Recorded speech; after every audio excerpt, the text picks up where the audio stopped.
Good afternoon, everybody. Good afternoon to the two speakers, Andrew and Jacques. There you are. Great. I've just had the news. Vernon was standing ready, as you saw him. He was starting ready to start, and the power has gone out at Grooteskiel. Luckily, I'm at home. That's a contingency plan for you. So, yeah, so we're going to start. I had relied on him to open the year in the way only he can. But we're already 50 strong, and it is going to be a wonderful session today. It's great to be with everybody. It's also lovely to see the names of everybody coming through with the registration. It's really nice to know who's here. And we have one of the big proponents of, well, both of them actually, because both Jacques and Andrew are always very, very interactive in deep dive. If it wasn't for their questions and their insights, we would often have not be stimulated to chat together. So it's really great to start with you guys, because this is what actually makes deep dive, is the interaction. And if there's just one or two who stimulates us into thinking and sharing and being real with each other, it makes all the difference compared to sessions that may be wonderful, but not necessarily so applicable for our situation. So I really want to welcome both Andrew MacDonald of Pretoria Act Life and Jacques Malherbe. And let me just see if I have got the rule of these. So the recordings are still on the website, and please go and use them. The chat box is there for chatting and for asking questions, and it's really a useful place to ask questions. Then the CPD points are now automatically submitted to the HPCSA. And I think, Andrew, if you don't mind me asking, I'm using you just as an example. You've had some trouble with your CPD, and we are working on it. And I don't think we've got the feedback yet from HPCSA. But if there's anybody else in the meeting that has a problem with downloading or getting the CPD that they've actually attended, we would like to know. We are up to date with reporting it back to HPCSA. So if it's not happening, then it's something we must solve with them, and that's a great opportunity. Vernon, I'm very happy to hand over to you and happy to see you back. I hope that was just a short power outage at Grooteskiel. Thanks, Estelle. Yeah, sorry, it sounds. So I don't know if you heard. I've just opened very shortly, and the one thing before I hand over to you, Vernon, for the academic part, is that we have sent out the survey, and we have gotten some replies. I myself filled it in just now, and I found that I tend to fill in to mark the top ones because they come first, and then I've given my 5 favorites. So perhaps make sure that you also look at the bottom half for your favorites, but please fill it in. It's going to be really nice to see what people are saying. So handing over to you, Vernon. Thanks, Estelle. Yeah, sorry about that. We seem to get daily power interruptions even in the hospital nowadays, but we work around it. Am I muted? My mute button is off. No, you're on. We can hear. Can you guys hear me? Yes, loud and clear. Okay, I think you're still muted on my side. Definitely. I don't know. Sorry, Estelle. If Andrew can hear you. Andrew and Jacques and everybody else seems to be able to hear me. Oh, dear. Okay. So welcome back, everybody. Fantastic to start a new year on a very high point. I don't think that many of us were able to attend ASH last year, but we're fortunate to have Jacques and Andrew with us today. We will share some highlights, and I'm really looking forward to this. I will probably have to leave a few minutes before the end, because of another meeting that I have just after this, but I'll try to be here for most of it.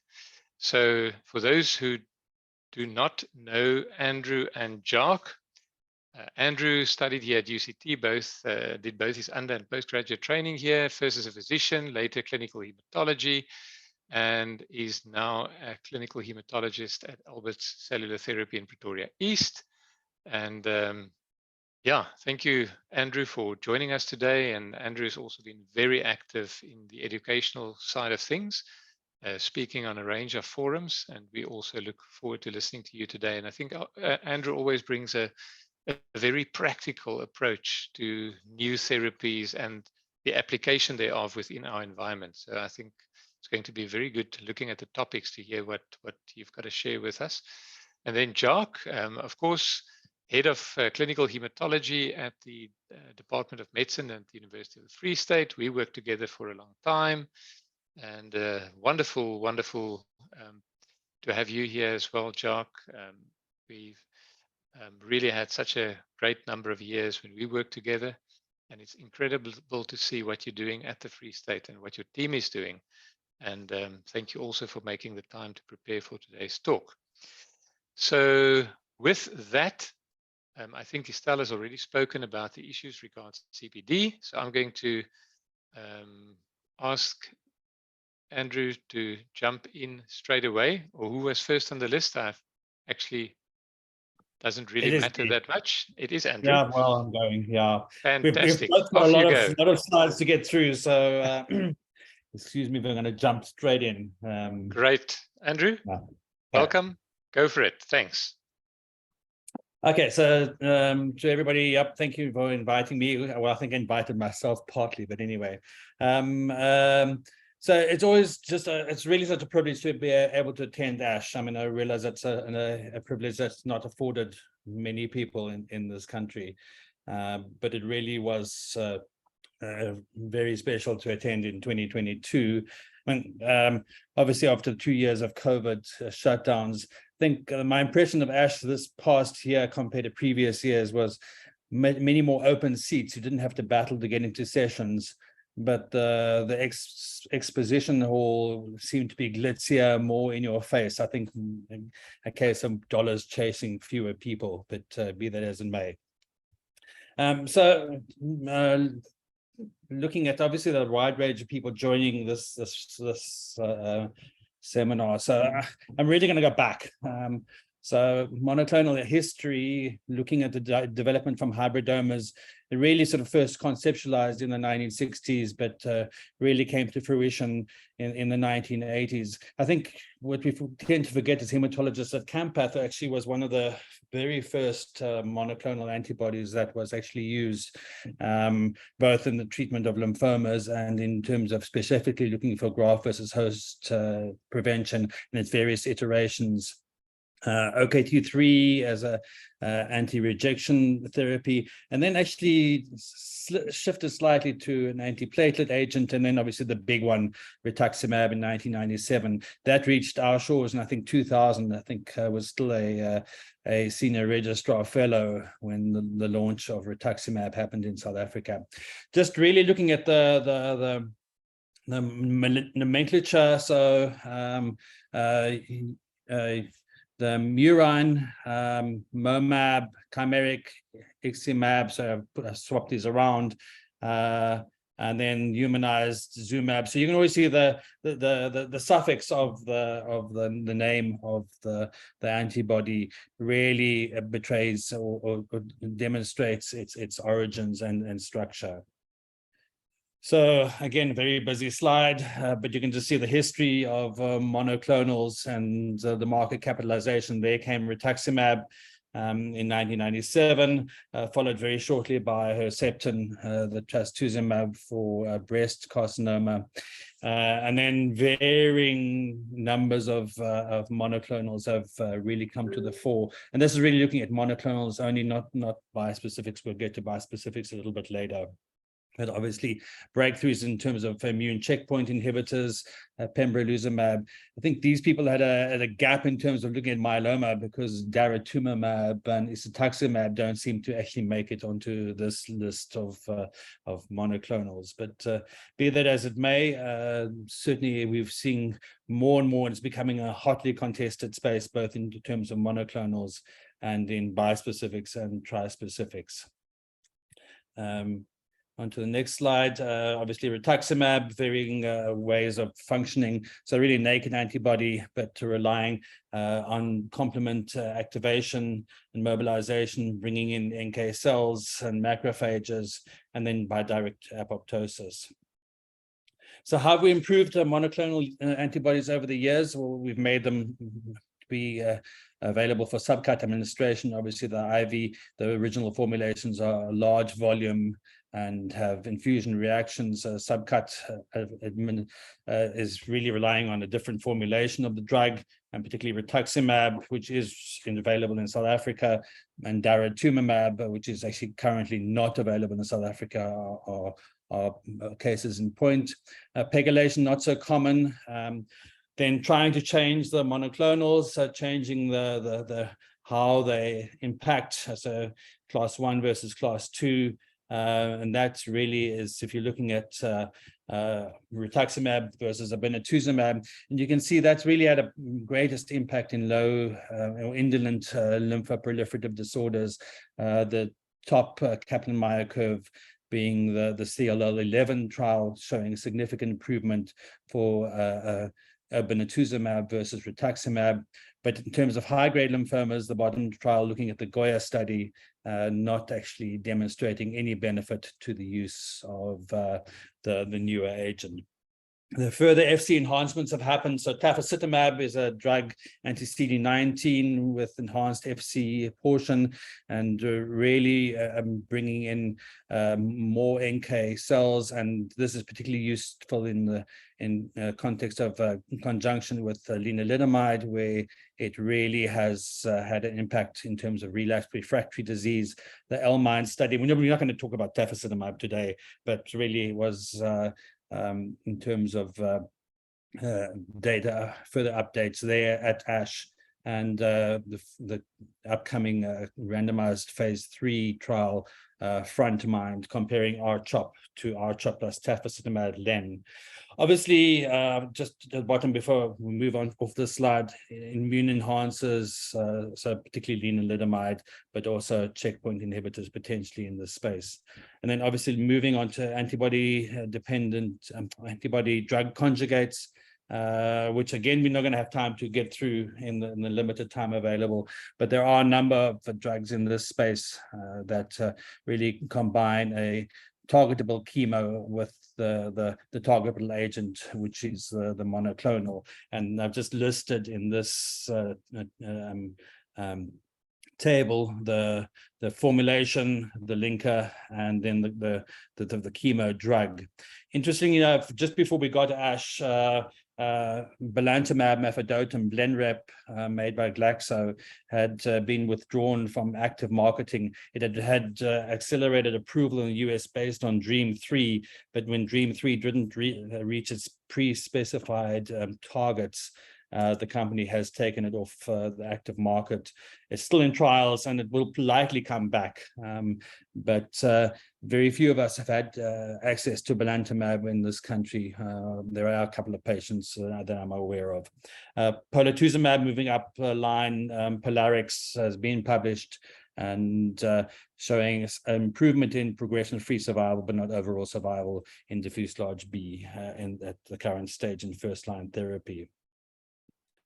So moving on to bispecifics, so they obviously again a long history, but really came to fruition after the monoclonals. There were a lot of technical issues to solve, something that's really beyond my ken and ability to express to you.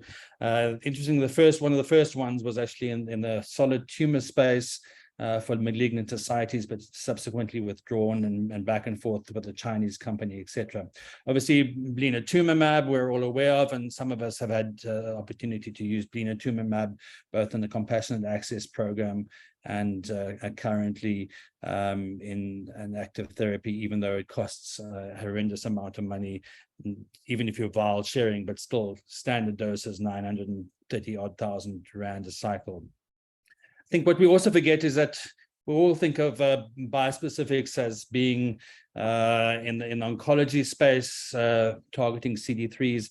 And let's us not forget that some others in this group have had experience with imsuzumab, and myself included, in the treatment of hemophilia, and really quite impressive in terms of its ability to control bleeding. So not all bispecifics are in the oncology space.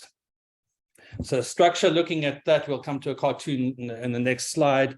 Most of them are nowadays are IgG-like, so they're really based on an IgG platform. There were lots of challenges to sort out. There are lots of proprietary platforms to try and allow for accurate matching of heavy and light chains, the development of tri-specifics, etc., etc., and as well as decreased FC functionality, trying to avoid anti-dependent cytotoxicity and activation, and the CD3 FC gamma receptor cross-linking.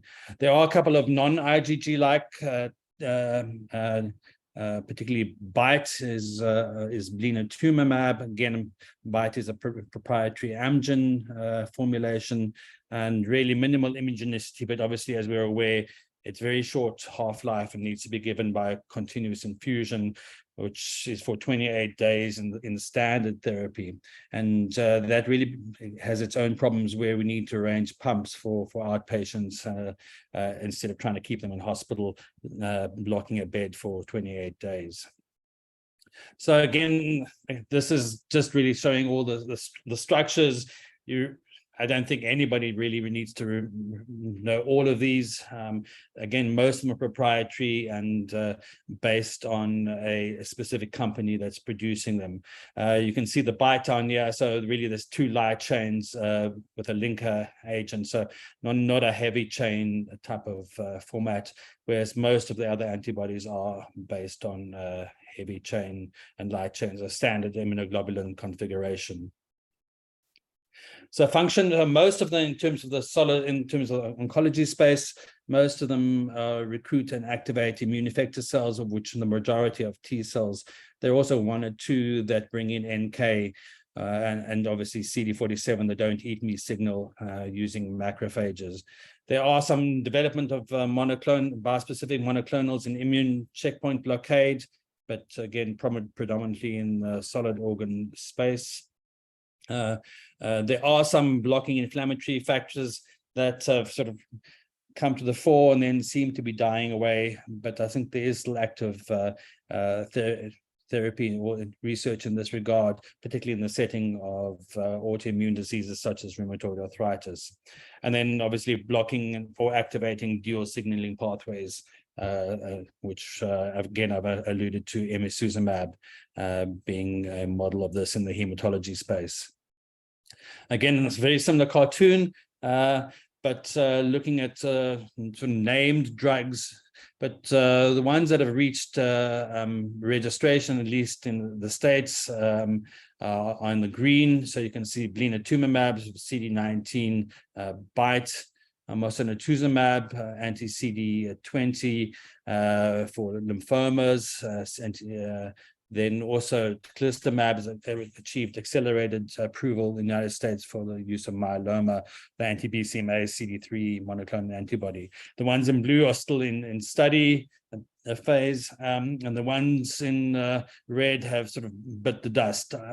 It's a highly contested space by the looks of things, and it's not always because the drug is ineffective, but once the company gets the results, initial results back, and sees that the commercial viability of the drug is going to be limited compared to potential competitors, development of drugs can often stop. The one in purple hasn't quite stopped, but also the anti-CD123 also seems like it might bite the dust, given what I've read about it.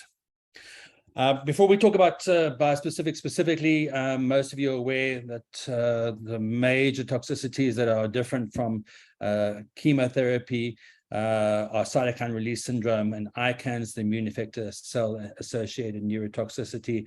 And in this situation, obviously have much in common with CAR T.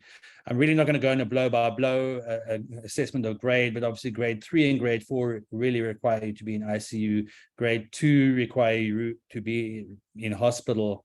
And grade 1, it's possible to manage and ask patients, although ideally would need a hospital admission. And then the whole sort of range of therapies, tocilizumab being increasingly used, most effective for CRS, very little application in ICANS.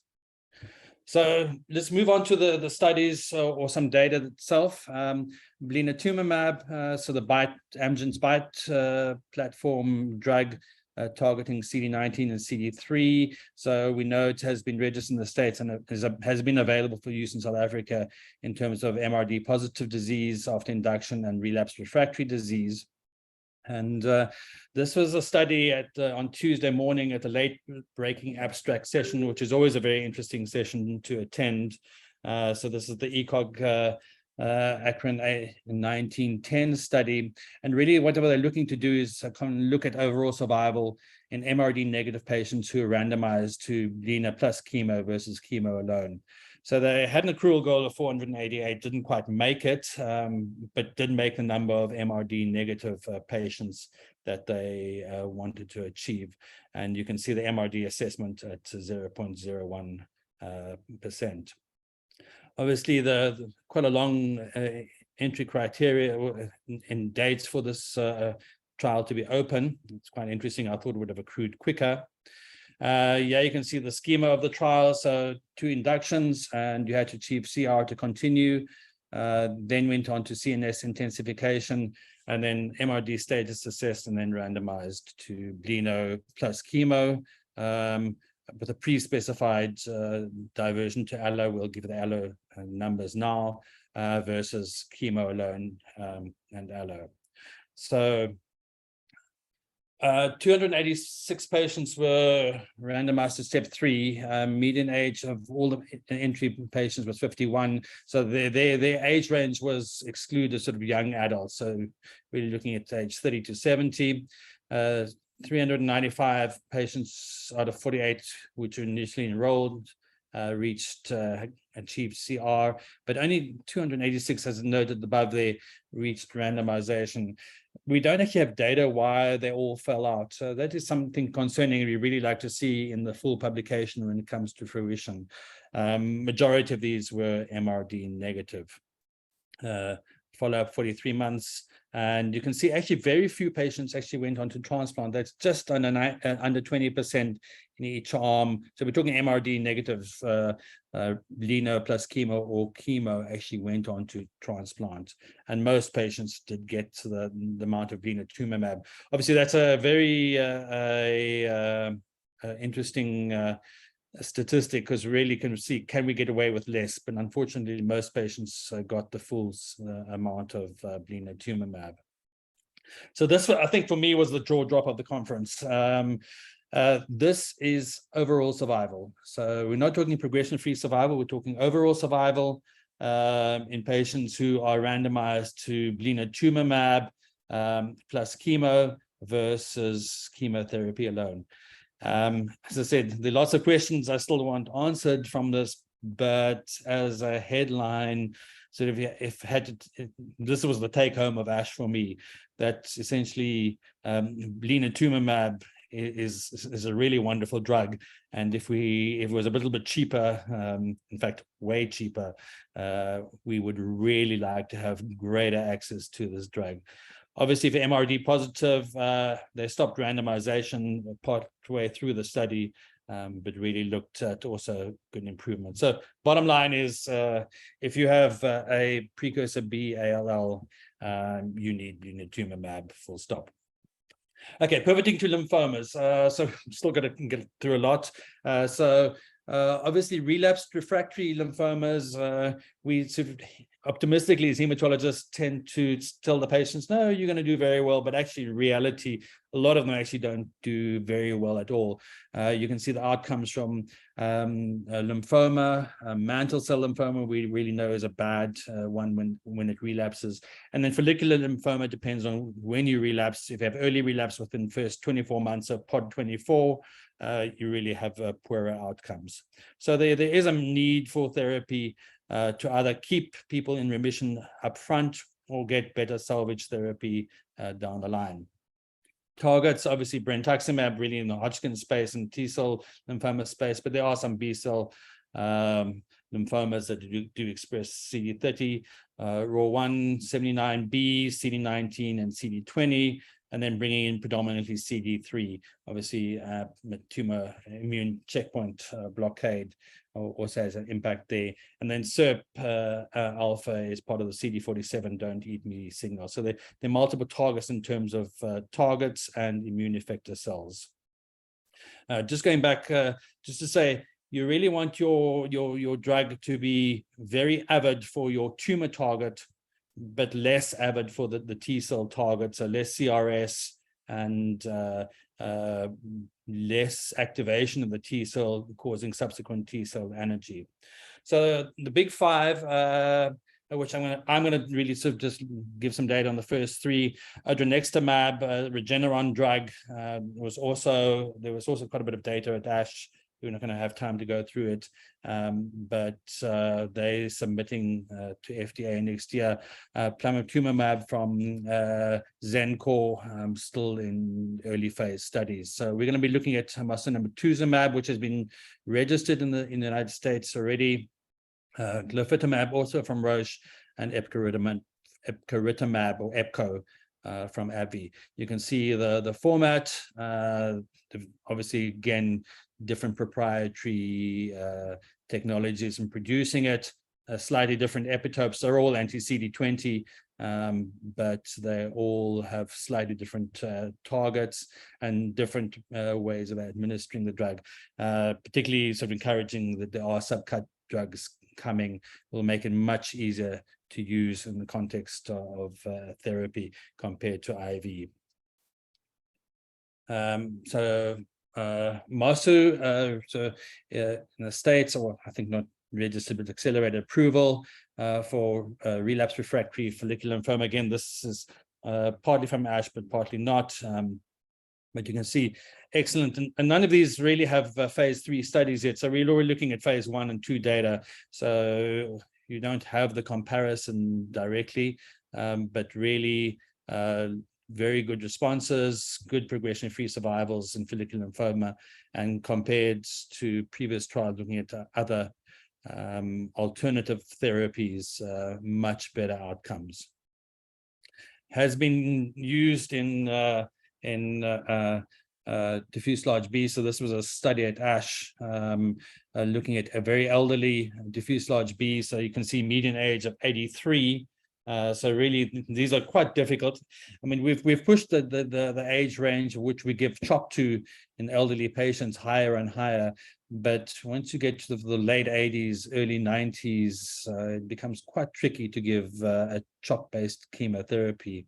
Obviously, most of them are late stage and poor performance status. And you can see overall response rate of 56% single agent and 43% CR. So really very encouraging alternatives to standard chemotherapy.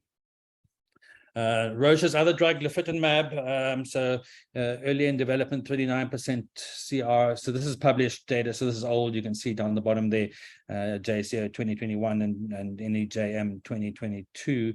But really a very good drug. This is single agent data. And you can see some patients that already had prior CAR Ts, so obviously anti-CD19 CAR Ts, and still getting reasonable salvage responses. Again, old data. This is already published, also again from the same data sets, but very good outcomes in terms of progression-free survival. You maybe say not so great, but overall survival not reached yet, and duration of response 18.4 months. So if you achieve CR, just over 3/4 of people were still in CR at end of therapy. Moving on, this was a publication at ASH. So there was a lot of BDK and mantle cell at ASH. The triangle study, especially very interesting, but that's a topic for another day.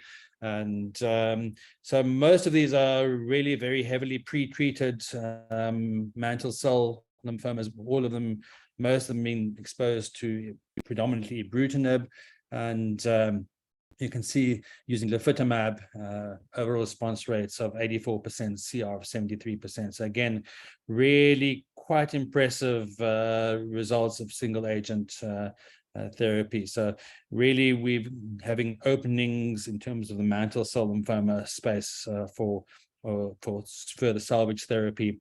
And obviously, again, these things will likely move up into higher lines. Epcoritamab, monotherapy in diffuse large B-cell therapy, diffuse large B-cell lymphoma, early CRs, also compared to obviously historical data, progression-free survival looking quite good. The sub-analysis plot is actually quite small, I'm sorry for that, but saying obviously you did better if you had relapse disease compared to refractory disease, and you did slightly better if you had not had a CAR T compared to having a CAR T, but it wasn't a deal breaker in the end. You can see this is the sort of the waterfall plot for single agent epcoritamab in patients with relapsed refractory B-cell lymphoma. This was EHA last year, not ASH. Looking at data that came out at ASH, so this is epcoritamab plus essentially RD-HAP combination. So in patients who were eligible for auto, they all got weekly epcoritamab and chemo on a 3-weekly schedule as DHAP is usually given. And then either went on to transplant or EPCO maintenance. 29 patients, so most of them actually predominantly only had one prior line of therapy. 34% had been transformed and 60% had been primary refractory, and 59% primary refractory to last line of therapy. So of those patients, obviously there's selection bias here, but went on to auto. Obviously had to have achieved a remission to do that, but you can see long-term complete metabolic response in 80% of them. If those patients who didn't go on to transplant for various reasons, again, we don't know all the details there, complete metabolic response, almost half of that. But still overall, this equates in sort of my calculations to about a 62% overall complete metabolic response rate for patients entering this study. So again, a very good outcomes. Obviously, again, we need to see long-term data and potentially comparisons for that. EPCO is actually entering a first line in addition to standard chemotherapy, and that trial will also be opening in South Africa very soon.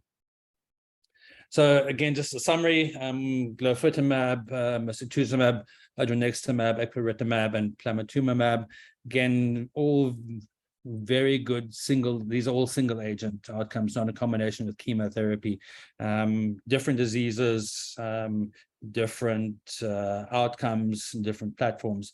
And I'm not going to go through what is a very busy slide, but you can actually see that for single agents, you're ranging from 73% in mantle cell lymphoma for glofitamab, 75% in follicular for odronextamab, but really actually very good outcomes. So really this is a space to watch, but highly contested. And as I said, some drugs have already bitten the dust. So in the last 5 minutes, I think I must give Jacques a turn. Just myeloma, 2 agents from Janssen, teclistamab, so BCMA, CD3, and talquetamab, GPRC5D target. Again, both studies have been presented before, prior to ASH. some data at ASH. Teclistamab, there were lots of sub-study analysis of Majestic 1. This is Majestic 2, using a combination with daratumumab and lenalidomide. You can see all subcuts, teclistamab, daratumumab, and obviously oral lenalidomide. Again, very busy slide, but saying actually quite a lot of the patients entering the study had relatively high risk cytogenetics, although obviously most of them were still relatively early stage, so stage 1 or stage 2, not stage 3. Again, varying exposures to prior lines of therapy. You can screenshot this if you want and go back to it and look. I think we're going to run out of time. So neutropenia, which is quite common. This seems to be more common than the Pollux study. I know we can't really compare cross studies, but significant neutropenia, but minimal febrile neutropenia. CRS quite common, but most of it grade 1. No ICANS, and pneumonia was quite common. Quite a lot of use of tocilizumab actually, so that's really becoming more and more commonly used in patients. Very good outcomes overall. So combining stringent CR and CR, and you get a 54% overall survival, overall response rate.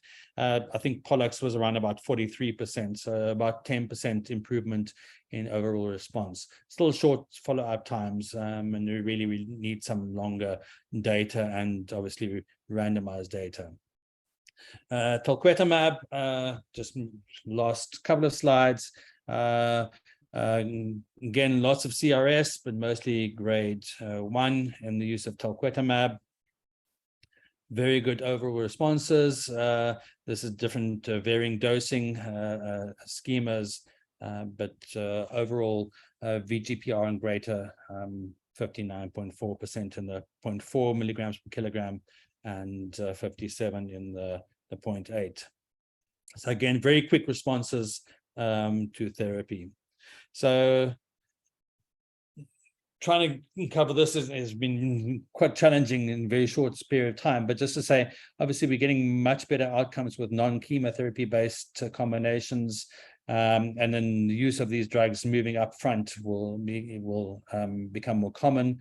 The CRS and ICANS are manageable. The great thing about bispecifics is that you can often stop the drug, in contrast to CAR T, where you're locked in once the drug is in. The big, in terms of lymphoma, in terms of HIV, there's virtually no data. And there are some tentative moves in this regard in South Africa to try and rectify that situation. And again, for South Africa, I think cost will going to be the huge issue. I think better hand over to Jacques now.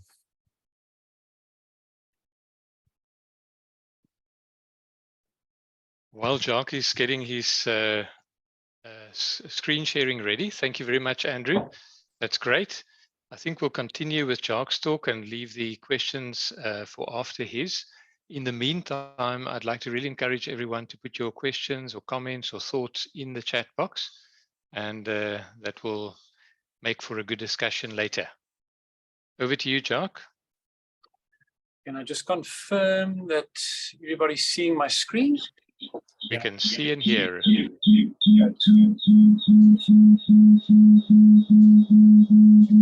to be an echo, Jacques. Have you got a phone and a computer going? No, I've only got my, let me just check on this. Yeah, no, I've only got my computer active here. I don't have a laptop or anything.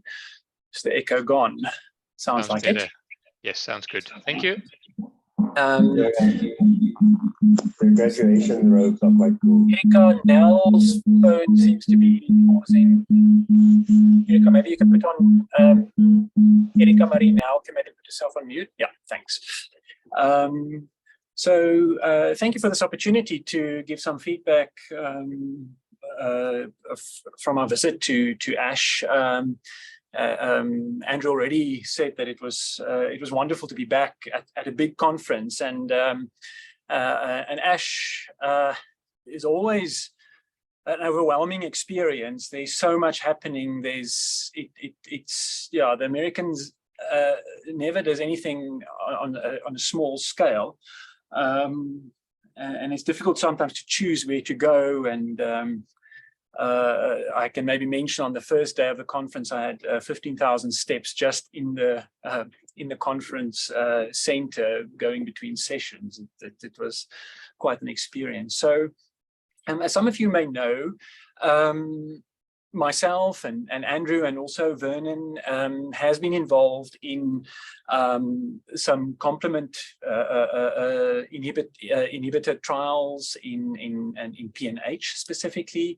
So I had quite a bit of interest to see what is at ASH with regard to complement. And one of the questions I had for myself was, how is it that there's so many companies vying for the space in if we look at PNH, quite a rare disease, and hopefully I can answer some of those questions in this talk. My talk, you'll see my slides are slides I took at the conference from the lectures I attended there. Acknowledgement to the speakers there. Let me just activate my slide here. So the most of my talk is going to be based on the Ernest, or the backbone of my talk is going to be based on the Ernest Butler lecture. And the Ernest Butler lecture and prize is awarded each year at ASH to two it focused on a specific topic, and this year it was complement. And it's usually awarded to two clinician scientists that has made important lifetime breakthroughs in the specific topic. The first, and it's two lectures. The first lecture was given by Dr. John Atkinson. He's a rheumatologist by trade, but he's been deeply involved throughout his career developing our understanding of the complement system. And his interest in complement was sparked by a time spent in the infectious diseases department at NIH, and he later on went on to become a rheumatologist and did many of his work related to complement in that field. So complement is one of the most primitive systems in our bodies as well as in other organisms. It's involved, if you look at our ancestors, what they needed protection to survive, they needed food to prevent starvation, coagulation to stop bleeding, and immunity to protect against infections. And the complement system plays an important role in the early development in the bottom two. One of the first discovered function of complement was that it was found to be a circulating agent that is involved in pathogen lysis as well as opsonization and phagocytosis. But it's also important in inflammation and degranulation of the mast cell and induction of neutrophil chemotaxis. And this was the Nobel Prize was already awarded about just under 100 years ago for the recognition of lysis by complement in Neisseria. So most of us will have some idea of the different complement pathways. The classical pathway, which was discovered first, is where antibody binds to specific antigen on the pathogen surface and leads to complement activation through complement factor 1, 4, and 2, converting on the C3 onto C3 convert or C3 and to convert C3, which then finally leads to activation of the terminal pathway. And this is a very important system in vertebrates. Then the lectin pathway, mannose binding lectin binds the pathogen surface. This was discovered in the 50s and 60s, and it's important in vertebrates. And then the alternative pathway, where a lot of our focus will be today, where the pathogen surface creates a local environment conducive to complement activation. And this is the main complement system in single cell organisms. So, I mean, obviously we have all three pathways. The vertebrates, development probably started in the alternative pathway, moved over to sort of further development in vertebrates, and then the classical pathway in more advanced organisms. You can see I took this slide from Up to Date, the different functions of the complement factors, inflammation, opsonization, and then finally the membrane attack complex.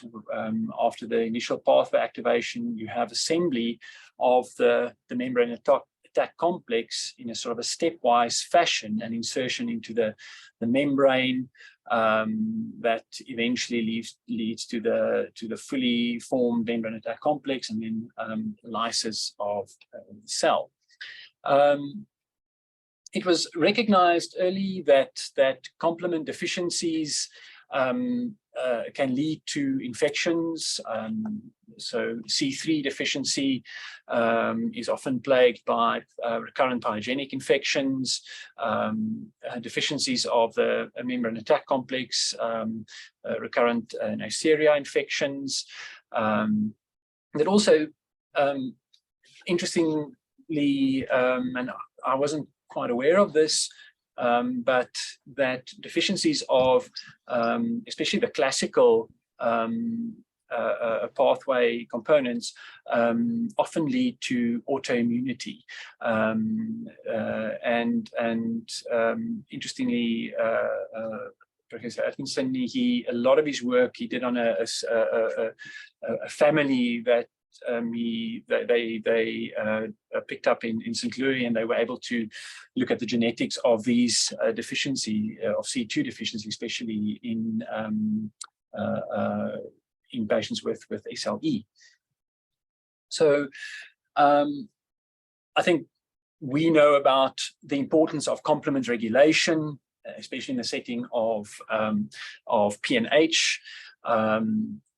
There's the decay accelerating factor, CD55, and the inhibitor of the membrane attack complex, CD59. And these two are obviously GPI anchor bound. And then there's also the membrane cofactor protein, or CD46. Most cells have all three in very high CD59, millions of copies, decay accelerating factor about 500,000 copies, and a bit less membrane cofactor protein. Red cells have less of these, and they generally don't have CD46. But it's more complex than that, and I don't want to spend a lot of time on this slide, but just to say that the regulators of complement focuses on inhibiting C3 or the membrane attack complex. And I think important ones to highlight here is, we know about CD55 and CD59 in the setting of PNH, but there's other diseases where they're also involved in. But then also the factor I plays a critical role, that it's a protease that cleaves C3b and C4b, but it requires a cofactor such as the membrane cofactor protein and or factor H. Just to look at the function, how does one of, for instance, the CD55, the decay accelerating factor work? So if C3 is not, so factor B is an important cofactor in the enzymatic action of C3b to create that C5 convertase that will activate C5 and then eventually lead to the membrane attack complex. So the CD55 will bind C3 and prevent binding of factor B, so no C5 convertase forms, or if factor B is already bound to C3b, it will push it off, and it will then inactivate the enzyme, and it mainly blocks signaling through the alternative pathway. I found this very interesting. The membrane cofactor protein, or CD46. I love this term that he used in his lecture. It's in conjunction with its role in complement regulation as a cofactor for factor I. It's also what is called a pathogen magnet. It binds pathogens, and specific motifs on the extracellular domain bind specific pathogens, such as herpes virus 6, measles, and adenovirus, and then the encapsulated organisms that we know of. A lot of his work has been on looking at the mutations in the alternative pathway involved in atypical hemolytic uremic syndrome, or what we these days refer to as complement-mediated thrombotic microangiopathies. And you either have a loss of function of the complement negative regulators, such as factor H, membrane cofactor protein, or factor I. And then in the acquired case of atypical hemolytic uremic syndrome, or complement TMAs, will be antibodies against either factor H or factor I. But it is also been described that you get gain of function of C3, mutations in C3 or factor B. So this is a disease where there's a altered self, where that leads to too much inflammation, so the disease in this setting is a complement-mediated TMA, where there's endothelial damage and endothelial changes that lead to acute renal injury. It's a rare disease. It's in early age. But then, interestingly, and this I wasn't aware of, that this the alternative pathway in complement is also important in common diseases such as age-related macular degeneration, where complement plays a very important role in the removal of chronic debris, and there's actually trials ongoing of intraocular injection of C5 monoclonal antibodies in the treatment of age-related macular degeneration. So complement is going beyond hematology. The second lecture in this prize lecture was given by Prof. Peter Hillman from the University of Leeds in the United Kingdom, and he gave a beautiful lecture on the history of PNH and the development of therapy for PNH, and then also the application and the importance of this development into moving into other areas of medicine. I mean, we all know the clinical triad of PNH, but maybe for the junior fellows and registrars amongst us, PNH as hemoglobinuria due to intravascular hemolysis. They have disabling symptoms such as abdominal pain, dysphagia, erectile dysfunction, and severe lethargy. There's the various types of unusual thromboses that they get, and 50% of patients untreated will get thromboses, and in 33% of patients it will be fatal.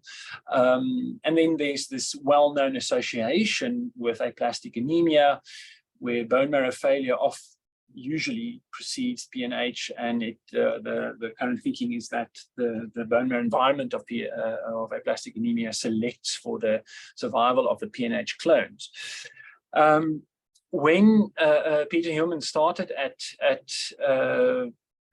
Leeds, he found these files of the well-known, and I think especially for the laboratory people amongst us will recognize this name of Sir John Dacey. And Sir Dacey kept a meticulous record of all the PNH patients in that center. And then Peter Hillman published that data. And this was in 1995 in the New England Journal of Medicine. And one can see here that the median survival of PNH patient was 10 years, but only 25% is alive after 25 years. 39% of patients got, in this cohort, got venous thrombosis, and 8 patients got arterial thrombosis. There was a few patients that got spontaneous remissions, and only 12 of 35 patients were surviving by 10 years. So this was a very early series published on PNH. Later on, it was discovered that it's an acquired clonal disorder. And I'm not going to go into detail on this, but we now know that it's a mutation, a somatic mutation of the gene for the GPI anchor, that the PIG-A gene that produces the GPI anchor that binds various proteins, including the complement regulators, to the cell surface, and in absence of this will make these cells susceptible to lysis. So this brings us to the development of eculizumab. And interestingly, Alexion very early on were aiming to develop eculizumab for the use in autoimmune diseases and some cardiac indications.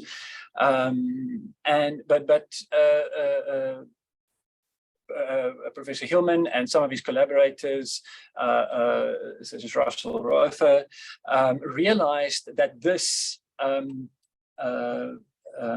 antibody may have an important role in PNH. And they went to visit Alexion in 1999 and pitched their idea to them, and Alexion was initially not interested, but with some perseverance, they managed to set up a initial meeting a few years later, and it was a very quick turnover from the initial meeting to the first patients being treated. The initial pilot study for eculizumab was started in 2002. And one can see a dramatic drop in LDH on patients treated within a few weeks, and then patients later on that rolled over to eculizumab had a similar response, and these long-term responses. And I think this graph here shows that the transfusion avoidance in the placebo group versus the eculizumab treated patients. So eculizumab and its successor ravulizumab, which has got a longer half-life, is the current standard of care in the treatment of PNH. It's not been available to us due to extreme cost. So we know about coagulation in PNH, or the high risk of thrombosis in PNH, and it may be I think maybe for the fellows worthwhile to go and look at these publications on the role that complement plays in coagulation, and it's there was a lot of discussion around that the complement system is critical in sort of early organisms as a component of coagulation. In us and more advanced organisms, the two systems have developed in their own direction, but they are still quite closely linked. And in PNH, the chronic hemolysis and complement activation leads to a vicious circle leading to thrombosis. And an important comment is that this thrombosis, the thrombosis in PNH, is very difficult to treat with standard anticoagulation. And it's often not effective or less effective than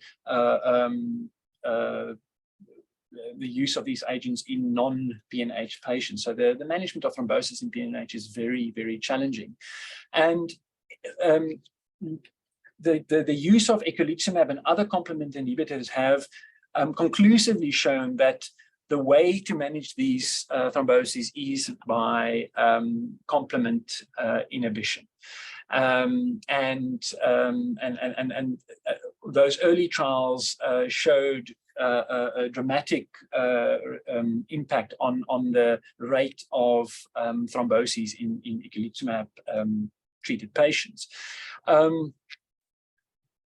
The early publication on the outcomes of PNH patients treated with eculizumab in the UK was published in 2011 in Blood, and it shows a survival comparable to the normal population. If you compare this to that initial publication from Sir Dacey's case series, it's a significant improvement. There was an abstract at ASH, abstract 2566, which gave a 20-year update of patients treated, UK experienced patients treated with eculizumab and ravulizumab. It's 509 patients treated between 2002 and 2022 with a 79% survival rate. And there were only 23 thrombotic events, 4.5%. And if you compare that to the 40 to 50% thrombosis rate in untreated patients, this is a dramatic impact. Infection. So in the patients that died, infection was a cause of death in half of patients. So this is something that we know about complement inhibition, that there is a risk of infection, and this is well established with the terminal complement inhibitors such as eculizumab and ravulizumab. So half of the 91 deaths was due to infection, and so one should be diligent for this. And interestingly, only 1 out of 91 deaths was from meningococcus, and that's probably because it was an expected complication, and patients are vaccinated and against meningococcus as part of standard protocol treatment with eculizumab.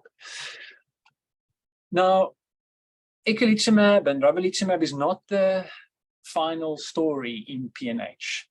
And we know this because we are involved in trials in PNH. There's many other agents which I'll touch on that's being looked at in PNH. That only 29% of eculizumab treated patients will have a normal hemoglobin. 45% will still be anemic, and 26% will still be severely anemic. And you will note that 60% of eculizumab patients will have a positive Coombs test, because now these cells aren't being broken down by the membrane attack complex. They now survive. They've been opsonized by the C3d, that then leads to extravascular hemolysis, and these cells then survive long enough to hemolyze extravascularly. And this is a major problem with the terminal complement blockade. So there was initial collaboration with Apellis to look at C3 inhibition, and the agent there is pegcetacoplan, published in the New England Journal of Medicine in 2021, and then Lancet Hematology in 2022. And maybe just look at this slide here at the bottom, that this is freedom from transfusions. At week 16 and week 48, 85% in pegcetacoplan and 15% in eculizumab. At week 48, the 73 in the pegcetacoplan group, and 71% in that group that was on eculizumab and switched over to pegcetacoplan. There's also a lot of interest in factor D. One agent that is in development is danicopan, this has been trialed in patients that with inadequate response to eculizumab, and there is a significant drop in LDH and an increase in hemoglobin and transfusion avoidance. We are involved in another oral factor D inhibitor by another company, BioCryst, but I'll say a little bit more on that later. This was an important study that was presented at the late-breaking abstract session, I think just after the groundbreaking, Tumumab study. This one was presented, and it's looked at so the title, I'm not going to read the whole title, but it's another proximal complement inhibitor, but a factor B inhibitor called iptacopan. It's been developed by Novartis. And so it's a first-in-class oral selective factor B inhibitor that targets the complement system proximally via the alternative pathway. So all these inhibitors, C3 inhibitors, factor D inhibitors, factor B inhibitors, they target the proximal alternative pathway in contrast to the terminal pathway that the eculizumab and ravulizumab targets. Factor B, as you remember, is the cofactor for creating the C3 convertase, and factor D is also important there in activating factor B. There's also a role in the amplification loop that leads to the constant tick over of the alternative pathway. Yeah, it binds the active site of factor B and inhibits the activity of C3 convertase. And it was initially used in 10 patients with suboptimal response to eculizumab, leading to transfusion independence and improved quality of life. So in this trial, they're looking at 60 patients treated with iptacopan versus 35 patients treated with standard of care, eculizumab or ravulizumab.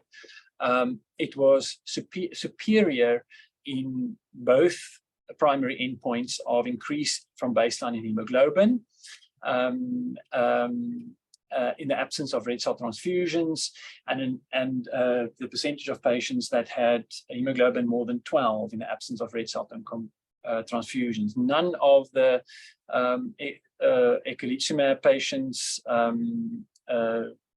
developed or reached this endpoint, and 82% of iptacopan patients reached this endpoint versus 68 and 1.8%. And a similar picture emerges from transfusion avoidance, that almost all patients avoided all transfusions in the treatment of iptacopan. And it was safe. There was the serious treatment emergent adverse events was significantly less in the iptacopan treated group. Breakthrough hemolysis, there was none seen in the iptacopan group versus a few events in the standard of care groups. There was no serious infections caused by encapsulated bacteria, and no patients discontinued the study treatment except one patient who was pregnant, and there was no deaths. This is the data presented here was extremely impressive, and I mentioned we are involved in another complement inhibitor, the factor D inhibitor, where some of you may know we last year had a phase 2 registration trial, but there were occasional episodes of breakthrough hemolysis. There were some issues with renal toxicity. So partly based on this data, the company has decided to stop development in that the agent that we were initially involved with. This information was made public on the 15th of December, just after ASH. But which for us was a shock, because we've been having amazing responses in our patients on the agent in the trials, and our patients obviously did not have access to eculizumab, and the impact of this complement inhibition was really dramatic. But there is hope on the horizon that in the coming months, there's a second generation factor D inhibitor that we will hopefully be able to enroll in trials that has addressed some of the issues with the first generation agent. So yeah, as a advertisement, if you have a complement PNH patients, please contact us or refer the patient that we can consider them once we have access to that trial. All right, so now, what about eculizumab in other conditions? So it is registered, most of us will know about its use in atypical hemolytic uremic syndrome. It was FDA approved in September 2011. Significantly reduces the end-stage kidney disease. I was not aware of this, but it's also used in myasthenia, generalized myasthenia gravis, FDA approved in 2017, and then also neuromyelitis optica spectrum disorder, where it was FDA approved in 2019. So one can see that initially a very rare disorder focus is now the application of the agent is expanding. This is now not on eculizumab, but just on other diseases where complement plays a role. And something that's applicable to us is cold agglutinin disease, and the classical pathway plays a very important part in the hemolysis seen in cold agglutinin disease. And sutimlimab, which is an anti-C1 inhibitor, has been approved for the use in cold agglutinin disease. That it's mainly when patients do not respond to B-cell directed therapies, that is standard of care. You need to get rid of the underlying clone or treat the underlying clone. Rituximab and bendamustine is important agents there. All patients with really brisk hemolysis that need urgent intervention, this seems to be where this agent may be of benefit. One can see that with this dramatic increase in hemoglobin with the use of sutimlimab. And it was approved for cold agglutinin disease last year in February. So what are the currently approved complement inhibitors as of November 2022? So we know about eculizumab and ravulizumab that targets C5, the pegcetacoplan, which is the other registered PNH therapy that targets the C3. There's also another C5 inhibitor, C5a inhibitor, avacopan, which is approved for ANCA-associated vasculitis. I've mentioned the sutimlimab, that is registered in cold agglutinin disease, and then C1 esterase inhibitor, that's used in hereditary angioedema. These drugs have been approved in 2009. So I found this slide really eye-opening, and this is the current state of, or the current summary of complement dysregulation in many human diseases.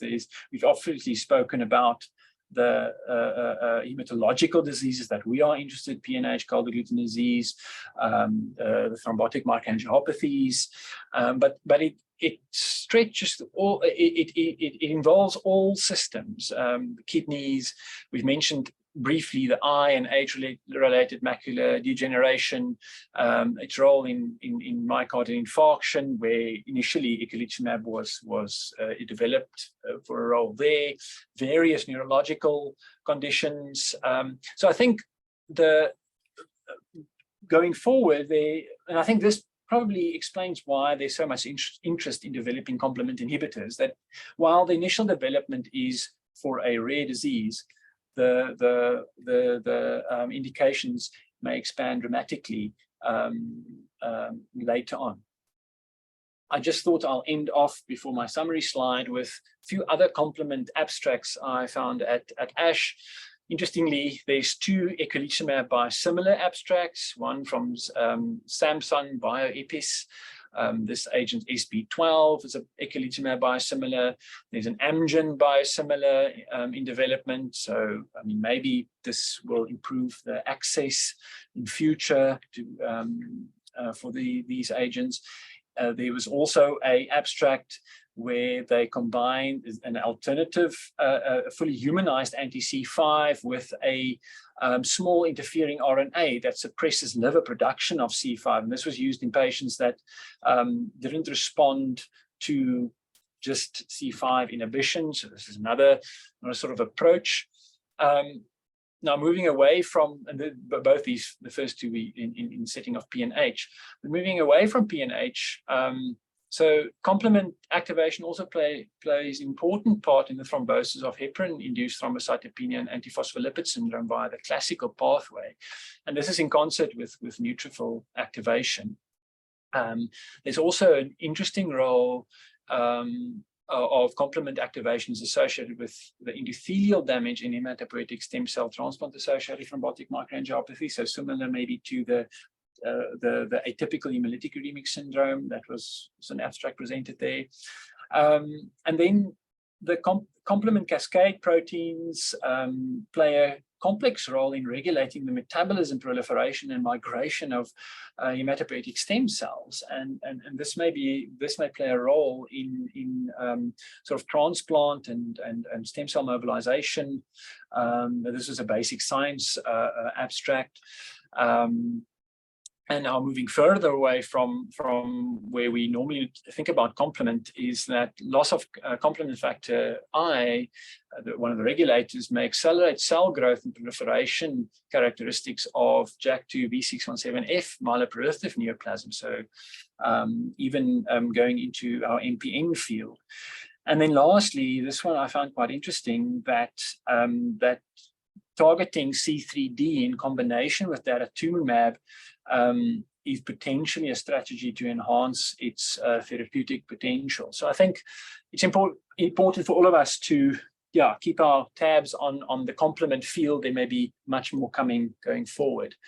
So I think that says it all. Complement is a very early part of the immune system. PNH is sort of the archetypal complement-dependent disorder. And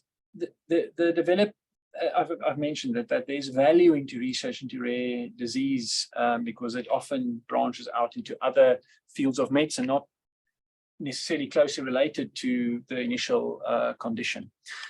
So with that, I am done, and we can go for questions. See, there's already been quite a bit of discussion in the chat box. Doc, I'm going to leave it to you and Andrew, to discuss the questions and field the questions. So Andrew, maybe you can start off with the antibody-directed questions. Yeah. So, well, I mean, I noted the question from Michael about belantamab and some Karen's reply as well. So I mean, I agree. I mean, obviously the big issue is going to be the space and the outcomes. I mean, we won't have head-to-head data, but I mean, it's just, as Karen said, teclistamab is up and coming, and it's just acquired accelerated approval just as belantamab has lost it. So I think the space is open for teclistamab. But I think that's going to be the problem with all of these accelerated approvals by the FDA, that as further data comes in, some drugs may make it and some drugs may go back to the drawing board. And as you said, a lot of those drugs, I mean, we saw it in the PNH space now, but it's also happening in the bispecific space, where the drug may not be bad, but its competitors are better. And in the end, it's, you know, not just the science that wins, but it's the money, bottom line. So I mean, yeah, I think Karen has used it, we've used it. It's a manageable drug, but obviously very expensive, not widely available, and outside of a very few patients with a lot of resources. I've known Matt's comment about the Blino study. So yes, I mean, I actually really want to know all the nuts and bolts. I mean, I understand the slow recruitment and the long recruitment phase from 2013 to 2019, but yes, it'd be very interesting to see the fine print data in terms of that trial. But yes, I think if again, even in developed world where they have resources, I think are going to struggle at the cost of blinatumomab to give it to everybody. I mean, that's welcome to comment about whether Canada can afford it. South Africa certainly can't. I don't think. But it's very exciting, and then really we're busy trying to get a drug company to bite in the HIV space for bispecifics. Really, I mean, that's a big, I think, unmet need, because all of these studies in terms of lymphoma are excluding patients who have HIV.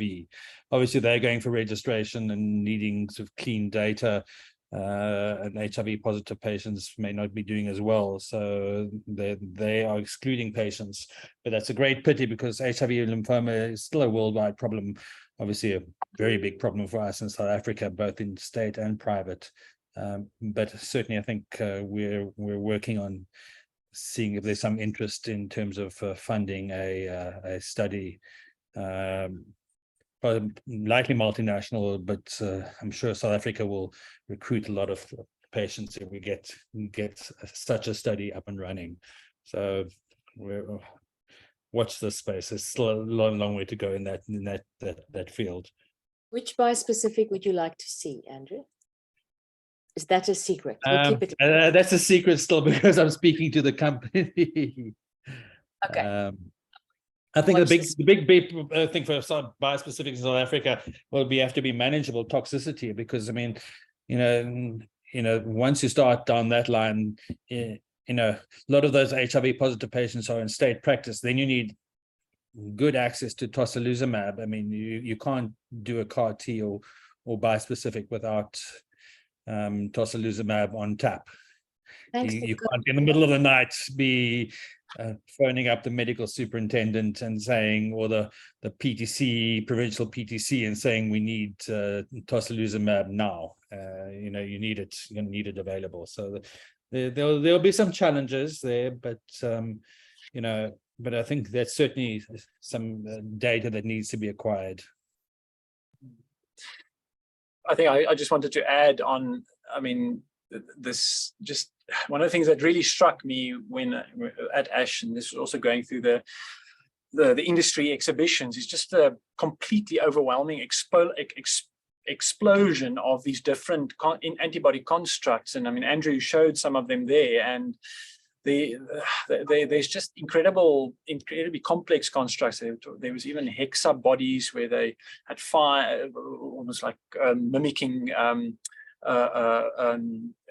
IgM, and hexaduo body, so IgM, sort of 5 molecules with dual targeting. It's completely mind-blowing what's going on out there, and it can get a bit overwhelming. And I think often for us, the issues, like we've been discussing, the cost of these things, the access, and I mean, often eventually things become accessible, but I think it seems like that gap of things becoming affordable is just getting bigger and bigger for our setting. So I think, I mean, one of the things is that the access to trials, and we do have we are starting to hopefully slowly develop our capacity in South Africa in general to take on trials. I mean, for those of us involved in the contract trials, know that it's it's not so just taking on a trial and running with it. There's an incredible amount of administration, and I think if one can on a national level look at ways to improve the support for that sort of taking on these trials and as a method of getting access to these amazing therapies to our patients. I mean, our patients that we've got on our PNH patients that we've got on this drug that the development is now stopped, they have committed to long-term access, but it's just been unbelievable the effect that it's had on those patients. And so, yeah, I hope and wish that we would be able to develop our capacity in South Africa, that we can take on more trials. That from when you read on the NCCN, or there's like one of the prime options is clinical trial, and yeah, if we can expand that, many of our patients will have access to these things.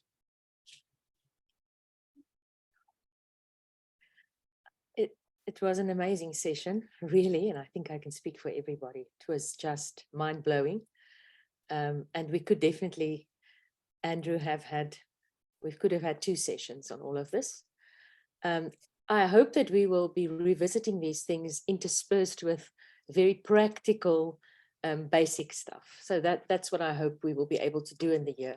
We need to speak about this. There's such a lot to learn. I want to ask, you'll see the second last or third last chat is about the link. Please fill in the link if you haven't done it yet, and give us an idea of what you would like to see and what you would like us to do. So that would be cool. Karen Gunter is going to speak to us next week, and we can't wait to hear what she wants to share.